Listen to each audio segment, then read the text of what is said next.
generasi madani. Bahan digital memperkasa pendidikan negara.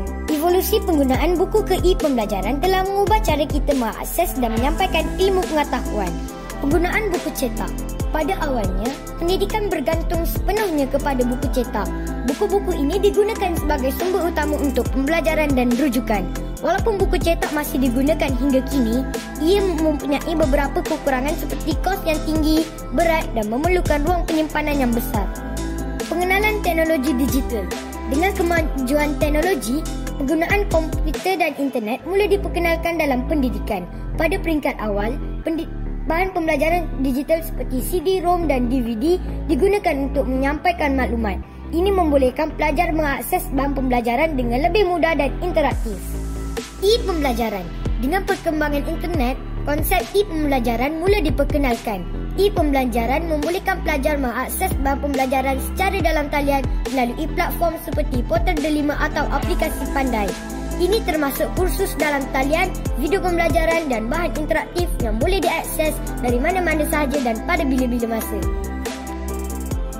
Pendidikan di Malaysia kini lebih berfokus kepada pendidikan berkualiti dan inklusif dengan penekanan kepada teknologi digital dan kemahiran yang relevan dengan keperluan semasa, termasuk revolusi industri 4.0. Justru, persoalan pada hari ini, bagaimana bahan digital mampu memperkasakan pendidikan negara? Bahan digital memainkan peranan yang sangat penting dalam pendidikan moden. Accessibility. Bahan digital membolehkan pelajar mengakses maklumat dan sumber pembelajaran dari mana-mana sahaja dan pada bila-bila masa. Kepelbagaian sumber. Bahan digital menawarkan pelbagai sumber pembelajaran yang merangkumi teks, audio, video, animasi dan simulasi. Interaktiviti. Bahan digital seringkali lebih interaktif dan menarik berbanding dengan buku teks tradisional. Penyimpanan dan pengedaran. Bahan digital mudah disimpan dan diedarkan.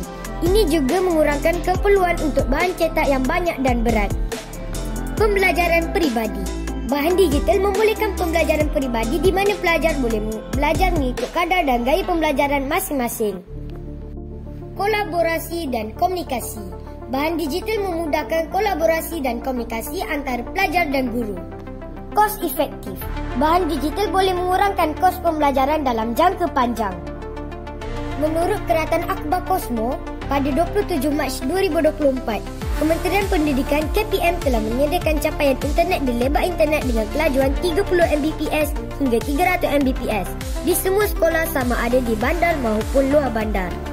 D5 adalah platform pembelajaran digital yang dibangunkan oleh Kementerian Pendidikan Malaysia.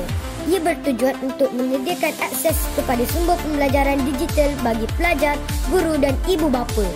Pendidikan digital membolehkan pelajar belajar kadar dan gaya pembelajaran kami sendiri. Dengan alat seperti kecerdasan buatan AI, kandungan boleh disesuaikan untuk memenuhi keperluan individu dan memastikan pengalaman pembelajaran yang lebih. Melalui pendidikan digital, pelajar bukan sahaja belajar mata pelajaran biasa, tetapi juga memperoleh literasi digital yang merupakan kemahiran penting dalam dunia kerja moden. Pendidikan digital memperkenalkan kaedah pengajaran yang lebih interaktif dan menarik.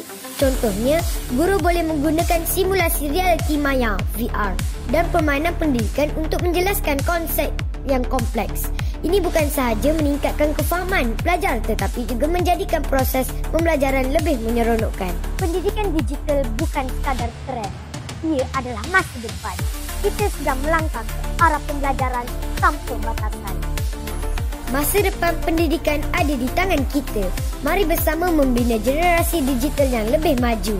Bahan digital, pendidikan berkualiti untuk semua.